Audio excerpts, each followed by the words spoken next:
अस्सलाम वालेकुम। लफ्ज़ पाकिस्तान के खालिक चौधरी रहमत अली की याद में आज का खसूसी प्रोग्राम है। पाकिस्तान मूवमेंट में चौधरी रहमत अली का बहुत इम्पोर्टेंट रोल रहा था और उसी वजह से हमारी कौमी और मिली जिंदगी में उनका बहुत अहम मुकाम कि वो हामिल हैं। पाकिस्तान मूवमेंट में चौधरी रहमत अली का उस वक्त एक बहुत बड़ा रोल था जब ब्रितानी साम्राज्य और हिंदुस्तानियत मुसलमानों को जज्ब करने की कोशिश कर रहे थे। इसी टॉपिक पे हम आज के प्रोग्राम में गुफ्तगू करेंगे अपने मेहमानों के साथ। हमारे साथ आज मौजूद हैं मिस्टर यूसुफ अजीज साहब, प्रेसिडेंट पाकिस्तान नेशनल मूवमेंट, और आसमा कोमल साहिबा जो मारूफ कलमकार हैं। थैंक यू आप दोनों का हमारे प्रोग्राम में आज शामिल होने का। सर, सबसे पहले मैंने आपसे पूछना है कि चौधरी रहमत अली जो थे उनकी इब्तदाई जिंदगी के बारे में थोड़ा सा बताएं, फिर हम थोड़ा सा उनकी पॉलिटिकल बिल्डअप, उनकी लाइफ के बारे में फर्दर डिस्कस करेंगे। नहमदुहु व नसल्ली अला रसूलिहिल करीम, बिस्मिल्लाहिर रहमानिर रहीम। मोहतरमा शर्मीन अली साहबा, बहुत शुक्रिया। जी, थैंक यू। पाकिस्तान टेलीविजन का भी बहुत शुक्रिया कि वो कौमी रहनुमाओं के दिनों को याद रखते हैं और उनकी खिदमात को सराहते भी रहते हैं और अवाम उन्नास तक पहुंचाते भी रहते हैं। चौधरी रहमत अली, जिस तरह भी आपने फरमाया, तहरीक पाकिस्तान के एक नामवर रहनुमा हैं। उन्होंने रंगोबू की दुनिया में 17 नवंबर 1897 को मशरकी पंजाब के जिला होशियारपुर की तहसील गढ़ शंकर के एक गांव मोहरा से अपनी जिंदगी का आगाज किया। और मैट्रिक तक उसी दही इलाकों में ही तालीम हासिल करने के बाद 1913 में वो इस्लामिया कॉलेज रेलवे लाहौर में तशरीफ लाए। यहाँ से 18 तक वो तालीम हासिल करते रहे और उसके बाद 18 से 23 तक जो है वो मुख्तलिफ मशागल उन्होंने इख्तियार किए। ख़ास तौर पर कुछ सहाफ़त भी की और कुछ एफसी कॉलेज में ट्यूटरशिप पर भी काम करते रहे। और 1923 से लेकर 1930 तक वो दरमियान में अगरचे उन्होंने कानून के शोबे में भी दाखिला लिया था, लेकिन वो तालीम मुकम्मल न कर सके। तो इस अरसे में वो मज़ारी ख़ानदान के जो है कानूनी मशीर भी मुकर्रर हुए और उस हवाले से उन्होंने उनके जितने वरासती और दूसरे कानूनी मुकदमात थे उनमें कामयाबी के साथ उनको जो है उनके हक में जीत कर दिया, जिसकी वजह से उन्होंने काफ़ी माकूल रकम उस जमाने में अदा की। और जब उन्हें अपने ख्वाबों की ताबीर होती नजर आई तो उन्होंने इंग्लिस्तान में जाने का फैसला किया और वहाँ जाकर फिर मजीद आला तालीम जो है वो हासिल की और वहीं से ही उन्होंने जो है तहरीक पाकिस्तान के मुख्तलिफ पहलुओं से और मुख्तलिफ सतहों से जो है वो अपनी कोशिशों का आगाज किया। उनकी अगरचे ये हयात दुनियावी जो है इसके बारे में मैंने मुख्तसर सी बात की है, लेकिन दरमियान में हमारी नौजवान नस्ल के लिए उनके लिए बहुत बड़ा पैगाम ये भी है कि देखें, एक दही इलाके से उठकर ऐसे मुतवसत घराने का खान नौजवान कि जिसके पास वसाइल की भी कमी है, जिसके पास ताल्लुकात का भी कोई फुकदान है, लेकिन इसके बावजूद वो अपनी मुसलसल मेहनत, अपनी इस्तेदाद और अपनी तवानाई के सबब अपना आप मनवाता है। जब वो 1913 में इस्लामिया का लाहौर में तशरीफ लाए तो वहाँ उन्होंने बज़्म शिबली के नाम से एक तंजीम कायम की, क्योंकि उस वक्त जो है सर सैयद अहमद खान का जो मकबा फिक्र था उसकी मुनासबत से दो हिस्सों में ये तकसीम हुए थे। ये मकबा फिक्र जो है एक तरफ जो है मौलाना शिबली रहमानी का था और दूसरी तरफ डॉक्टर नज़ीर अहमद और अल्ताफ हुसैन हाली का था। तो मौलाना शिबली रहमानी साहब जो है उन्होंने चूंकि सीरतुन नबी और उससे पहले शेरुल अजम और बेशुमार किताबें लिखी हुई थी, लिहाजा उनकी कौमी जिंदगी में जो किरदार था वो बहुत ज्यादा हमारे उस वक्त के जमाने के नौजवानों को जो पसंद आया था।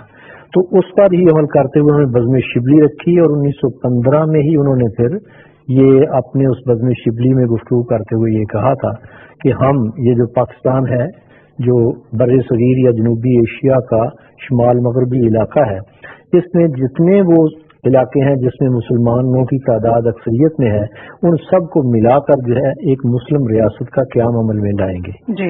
तो वो जिस तरह भी हो सका, लेकिन कुछ लोगों ने उनकी मुखालफत उस वक्त भी की, लेकिन उन्होंने कहा कि ठीक है, आप अपना नुक्ता नजर, अपना मकतबा फिक्र जो है वो आगे पेश करते रहें, मैं अपना इस मौक़िफ़ पर जो है वो कायम हूँ। इंशाअल्लाह तारीख फैसला करेगी कि हम में से कौन सा ग्रुप या कौन सा ग्रोह जो है अपने मकासद में सही तरीके से। चौधरी रहमत अली ने फिर अपनी सियासी जिंदगी में किस तरह से आगाज किया? सियासी जिंदगी का आगाज असल में उनका उस वक्त होता है, अगर से मैंने जिस तरह इब्तिदा में अर्ज किया कि जब वो इस्लामिया कॉलेज में थे तो वहाँ ही उस वक्त ज़ाहिर है हर तरफ ही ये शोर था। उस वक्त आज़ादी के लिए हर दिल जो है वो तड़प रहा था, हर दिल में ये जज्बा मौजूद था कि किस तरह हमने बरतानवी साम्राज्य से आज़ादी हासिल कर। और ये 1930s की हम बात कर रहे हैं, ये हम 1930 से पहले की भी बात कर रहे हैं, लेकिन उसके साथ साथ मैं तो अभी उनकी तालिब इल्मी के ज़माने की बात कर रहा हूँ ना। जब वो चले जाते हैं यहाँ से बरतानिया में 1930 में, तो वहाँ जाकर उस ज़माने में असल में एक बहुत अहम पेशरफ्त होती है, और वो पेशरफ्त जो है उसे हम कहते हैं गोलमेज कॉन्फ्रेंसेस। ये गोलमेज कॉन्फ्रेंसेस जो है असल में इसलिए थी कि जो बरतानविया हुकूमत थी उसने उस वक्त ये कोशिश की कि किसी तरह ये बड़े सगीर की जितनी सियासी इकाइयाँ हैं उनको यकजा करके तो इस पूरे इलाके को एक वफाक की सूरत दे दी जाए। तो जब वो वफाक की सूरत दे रहे थे तो उन्होंने यहाँ की तमाम सियासी इकाइयों में से मुंतखब नुमाइंदे वहाँ मदऊ किए। जब वो वहाँ गए तो उन्होंने उसकी अच्छाइयाँ और उनकी जो है प्रॉस एंड कॉन्स जितने भी होते हैं वो बताया कि क्यों मिसाक जरूरी है और किस तरह है। और उस वक्त तक जो है मुसलमानों को वो भी और तमाम हिंदू कौमी परस्त लोग जो है वो भी एक अक़लियत समझते थे।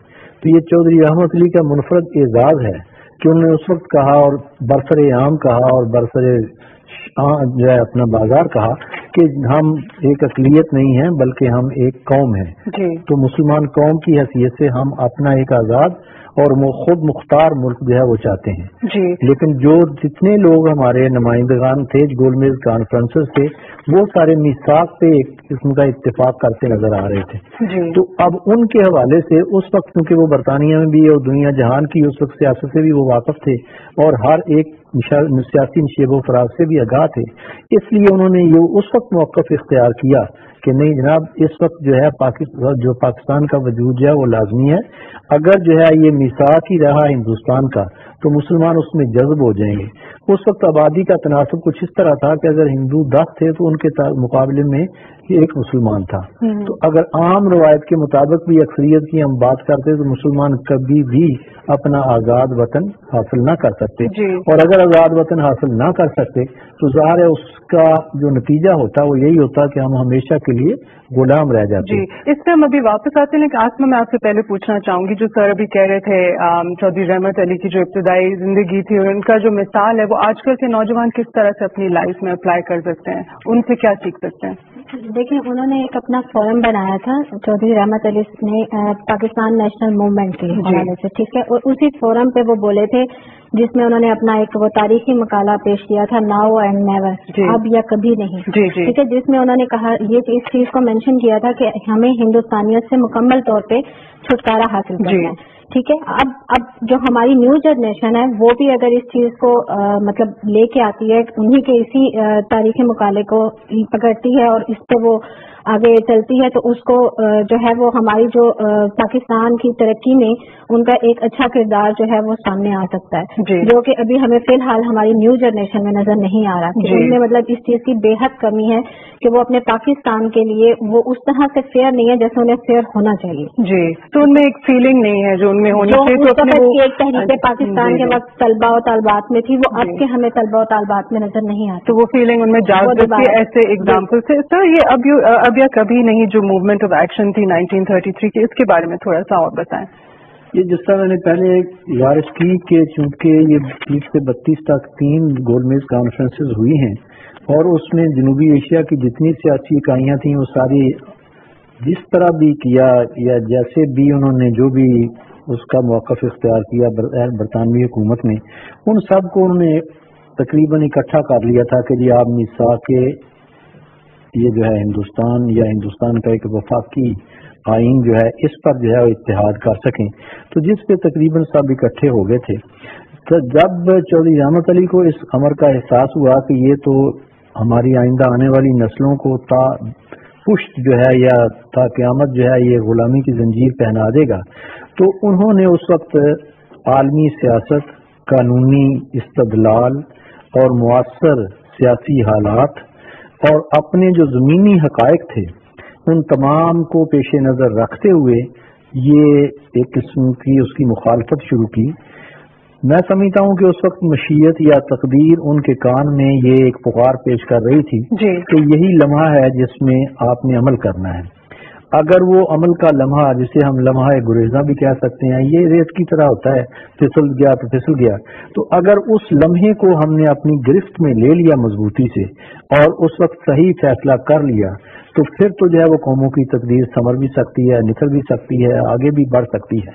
تو یہ اس شخص کو جو ہے وہ قدرت نے یہ صلاحیت دی تھی، قدرت نے یہ ان کو یہ ایک قسم کی ان پر رحمت کی تھی کہ ان کو جو ہے یہ ذہن میں بات آئی کہ اگر مجھے تمام ہم ابھی آپ کی بات سے واپس آتے ہیں. ابھی ہمارے ساتھ آن لائن ہیں آزاد بن حیدر صاحب. آزاد بن حیدر صاحب، تھینک یو فار جوائننگ اس. جی، آپ نے بہت ساری بکس پبلش کی ہوئی چودھری رحمت علی پہ، اور آپ نے اناؤنس کیا کہ 25 دسمبر کو آپ ایک نئی بک پبلش کریں گے اور پبلک کو یہ فری میں اویلیبل کریں گے. تو آپ کو یہ آئیڈیا کیسے آیا؟ دیکھیے، بات یہ ہے کہ میں ایک ہسٹری کا طالب علم ہوں، اور جو قومیں اپنی تاریخ کو فراموش کر دیتی ہیں ان کا جغرافیہ تبدیل ہو جاتا ہے. یہ صرف میرا ہی افکار نہیں ہے. میں نے اسٹڈی کی. سب سے بڑا اس وقت قائد اعظم کا جس نے ساتھ دیا، جس کے پاس لٹریچر ہے، وہ مرحوم سید شریف الدین پیرزادہ تھے. جی. انہوں نے جو اپنی کتاب میں 4 فاؤنڈرز کی بات کی ہے، 4 فاؤنڈرز آف پاکستان، جی، اس میں انہوں نے سر سید کو لیا ہے، اور انہوں نے اس کے بعد علامہ اقبال کو لیا ہے، چودھری رحمت علی کو لیا ہے، اور قائد اعظم کو. اور انہوں نے یہ ثابت کیا کہ چودھری رحمت علی نے ایک پل کا کردار ادا کیا بٹوین علامہ اقبال اور قائد اعظم. اوکے. اور علامہ اقبال نے جب الہ آباد میں اپنا خطبہ پیش کیا اور ایک خاکہ پیش کیا کہ ایک مسلمانوں کے لیے علیحدہ مملکت ہو، تو یہ 1933 میں کیمبرج میں تھے، برطانیہ میں تھے. تو وہاں پر واکنگ مسجد میں امام مسجد نے بھی ان کو بلایا اور کیمبرج میں مسلمان لڑکوں کو بلایا اور کہا کہ علامہ اقبال کے اس خطبے کو عملی تعمیر کرنے کے لیے، اس کو تعبیر دینے کے لیے ہمیں بھی کچھ کام کرنا چاہیے. تو وہاں پر ایک پاکستان اس وقت پاکستان سوسائٹی بنی، تو چودھری رحمت علی اس کے جنرل سیکرٹری مقرر ہوئے. تو سر، چودھری رحمت علی کو فرسٹ پاکستانی کیوں کہا جاتا ہے؟ جی، میں عرض کرتا ہوں. اگر آج کے اس پروگرام میں آپ اس موجودہ حکومت نے ایک سفیر مقرر کیا ہوا ہے کینیڈا میں، جی، طارق عظیم. اس نے آج سے 10 سال پہلے اس پہ بہت کام کیا تھا حکومتی سطح پر، برطانیہ کے ساتھ بڑی گفت و شنید کی تھی. اور آئندہ کبھی بھی پروگرام ہو تو طارق عظیم صاحب سفیر پاکستان ان کینیڈا، ان کو ضرور لیجیے گا. ان کے پاس مجھ سے بھی زیادہ معلومات ہے.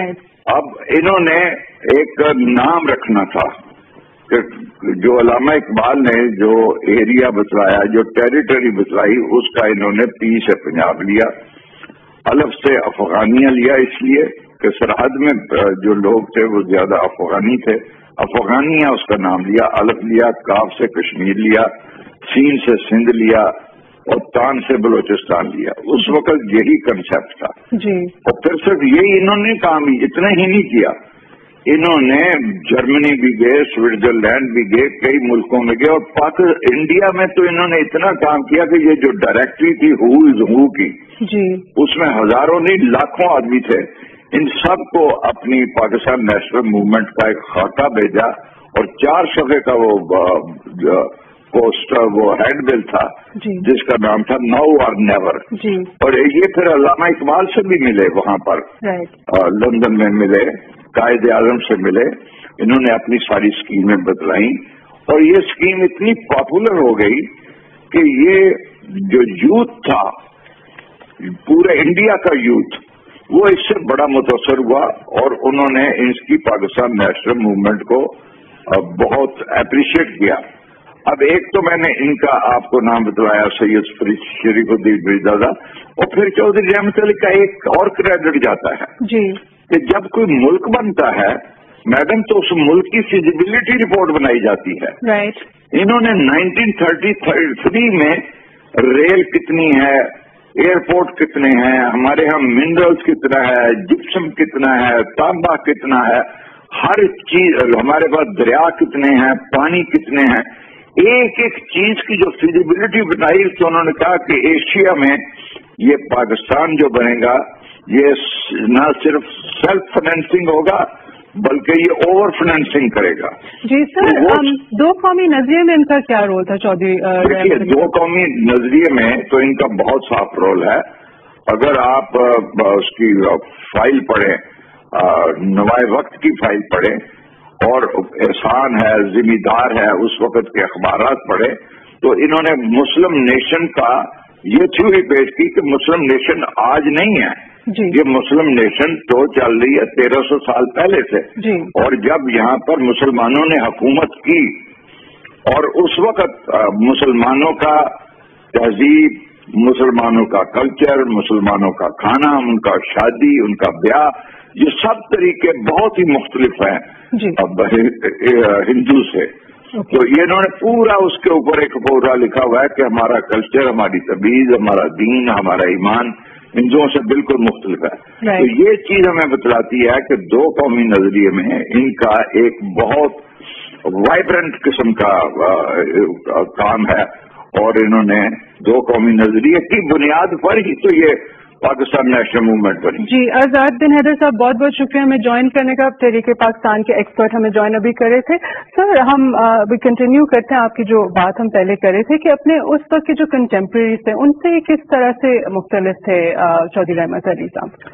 चौधरी रहमत अली अपने दीगर हम असलों से इस तरह से मुनफरद थे, जैसा कि अभी आजाद बिन हैदर साहब ने भी फरमाया और आसमान बात कर रही थी कि वो तमाम जो है, एक पहली बात तो ये है कि जितने हमारे रहनुमा थे तहरीक पाकिस्तान के जी, वो कमोबेश तमाम के तमाम बिला किसी इस्तिस्ना के वो पहले कांग्रेस के रुकन बने हैं जी, और कांग्रेस के रास्ते से होते हुए फिर वो मुस्लिम लीग में आए हैं। राइट। और मुस्लिम लीग से जो है वो फिर उन्होंने आगे तहरीक पाकिस्तान में अपना रोल अदा किया। इन के बारे में, चौधरी रहमत अली के बारे में, जैसे मैंने पहले गुजारिश की है कि ये तो 1915 से ही, यानी जब अभी थर्ड ईयर में ये पढ़ते थे, उस वक्त से ही इनके दिल में कुदरत ने ये जज्बा मौजन कर दिया हुआ था कि भाई नहीं, हम जो है अलग एक कौम है, हमारा अलग, जिस तरह ये सारी बातें कर रहे हैं ना, ये उन्होंने अभी जो उन्होंने कहा ना कि फीजिबिलिटी रिपोर्ट, तो वो आपकी इजाजत से मैं ये दिखाना चाहता हूँ कैमरे को, ये वो फीजिबिलिटी रिपोर्ट है। उस वक्त जो है वो तमाम रहनुमा जो थे या तमाम हुकूमती सरबराह जो थे वो ये कहते थे, या हिंदू जो थे, वो हिंदू रहनुमा थे, वो ये कहते थे कि पाकिस्तान वाइबल नहीं होगा। और वाइबल ना होने की वजह थी एक, जो उन्होंने इस पर इत्तेफाक भी किया। तो उस वक्त फिर चौधरी रहमत अली ने ये किताब लिखी, पाकिस्तान पाकलैंड, जो है ना अपना फादर ऑफ जो सारा बहुत बड़ा काम। तो इसमें वो सारी तफसील जो है ना, यहाँ के जितने वसाइल हैं इस मुल्क के या इम्कानात हैं वसाइल के, जो अब हम देख रहे हैं, वो इसमें शामिल है। अब वो मुनफरद इसलिए इस हवाले से हैं कि एक तो इन्होंने इब्तदा में ही अपना कदम ही मुस्लिम लीग के लिए, मुस्लिम कौमियत के लिए रखा। दूसरा, जिस वक्त तमाम रहनुमा जो है वो वफाक की बात कर रहे हैं, तो ये अपनी इनफरादियत को बरकरार रखते हुए मशीयत की उस पकार को जो है अपने इस काम और नेवर के उस पंफलेट के हवाले से एक यलगार में बदल देते हैं। और वो यलगार ऐसी है कि जिसका वो कह रहे हैं कि जनाब चंद ही महीनों में या एक दो सालों में ही जो है वो तमाम बड़े सगीर के कोने कोने में फैल जाती है। ये इस हद तक उन्होंने उसकी जो है वो तशहीर की थी कि जो खुद कैम्ब्रिज के पोस्ट मास्टर जनरल थे वो इनके पास आए कि जनाब आप हमारे डाकखाने के जो पोस्ट ऑफिस है ना या डिब्बे हैं उनमें ना डालें, क्योंकि वो उससे ही भर गए हैं, मैं खुद हमें दे दें, हम आप तस्लीम कर देंगे। तो लिहाजा बरतानिया हो, हिंदुस्तान हो और उस वक्त के जितने ममालिक, जिस तरह उन्होंने कहा कि जर्मनी था या दूसरे थे, इसी तरह ये तुर्की की एक मारूफ अदीबा है खालदा अदीब खानम, वो उस वक्त हिंदुस्तान में रही है 3 साल 1932 से 35 तक, और 1937 में उनकी किताब जो है वो माज़ वजूद में आई है जिसका नाम है इनसाइड इंडिया। वो उन्हें कहती है कि ये अपने जमाने में तारीख का मुजतहिद है। तो मुजतहिद क्या होता है?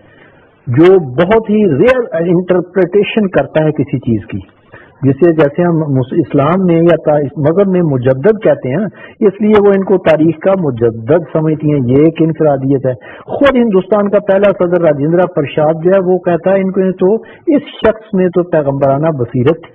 تو یہ ایسی صلاحیتیں ہیں, ایسی ان کو جو ہے استعدادیں ہیں جو قدرت نے وافر تعداد میں جو ہے عطا کی تھی, اور خود انہوں نے اپنی جانبداری, اپنی محنت, اپنی استعداد, اپنی توانائی, اپنی قانونی مہارت, قانونی استدلال, پھر جو ناؤ اور نیبر ہے اس نے پورے یورپ کا جو ہے تجزیہ کیا ہوا ہے کہ وہاں کتنے ممالک ہیں اور کس طرح ہیں, اور ایک ہی زبان, ایک ہی مذہب ہونے کے باوجود پرامن طریقے سے رہ رہے ہیں. تو جب جو ہم اتنے بڑے بر صغیر میں جو ہے اتنی بڑی قوم ہے مسلمان, تو ہم کیوں نہیں رہ سکتے؟ جی اسما, میں آپ سے بھی پوچھنا چاہوں گی کہ چودھری رحمت علی اس ٹائم پہ ان کی کنٹمپریز اور غیر مسلم کمیونٹیز جو تھیں, ان کی چودھری رحمت علی کے بارے میں کیا اوپینین تھی؟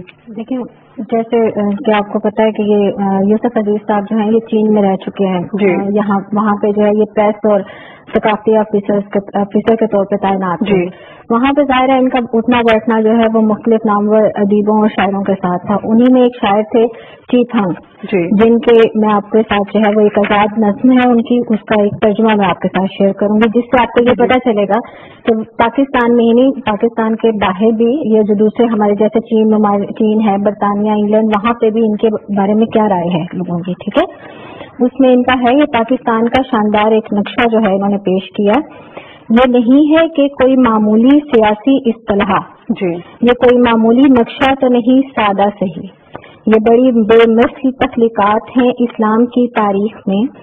تا ابد روشن رہے گا لفظ پاکستان کا, اور پاکستان کا یہ نقشہ بھی ایک ایسا نوجوان جو حصول علم کی خاطر ہوا عازم انگلستان. اس نے رکھی تھی مگر اپنی نظر قوم کی تقدیر پر, زور سے گھونسا ہوا میں مار کر کی بلند اس نے صدا, اب کریں ہم فیصلہ.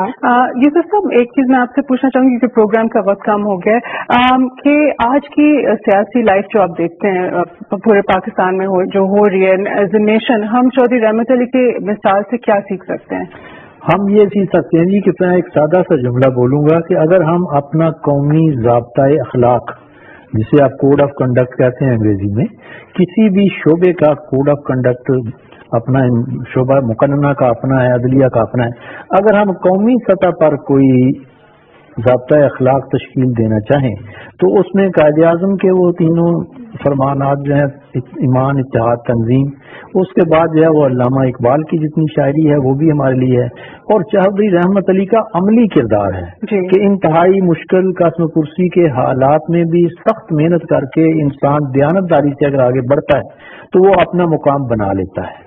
اسے ہر طرح کی مشکلات پیش آتی ہیں, لیکن تو آج کی موجودہ نسل جو ہے اگر وہ صرف سہاروں کا بہانہ ڈھونڈتی ہے کہ ان کے پاس پیسے نہیں ہے یا ان کے پاس کوئی اچھی سفارش نہیں ہے یا ان کے پاس جو ہے وہ جو نہیں, آج تو اس سے بہت بہتر حالات ہے. بے شمار زیادہ تعلیمی ادارے ہیں, وہ اس طرح قوم کی خدمت کر سکتے ہیں کہ ان ہمارے تمام رہنماؤں کی روحیں اپنی اپنی جگہ پر جو ہے وہ خوش ہوتی ہیں.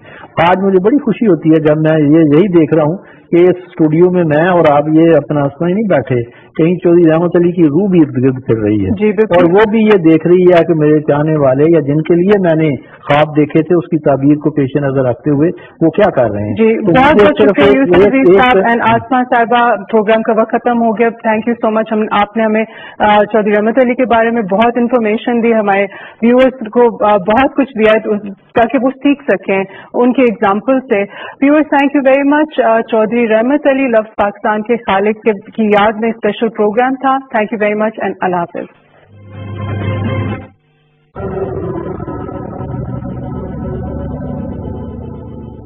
کچھ بھٹکے ہوئے نوجوان پتھر مارنے میں لگے ہیں. میں گھاٹی کے نوجوانوں سے کہنا چاہتا ہوں, آپ کے سامنے دو راستے ہیں جو آپ کے بھاگیہ کو کس دشا میں لے جائیں گے.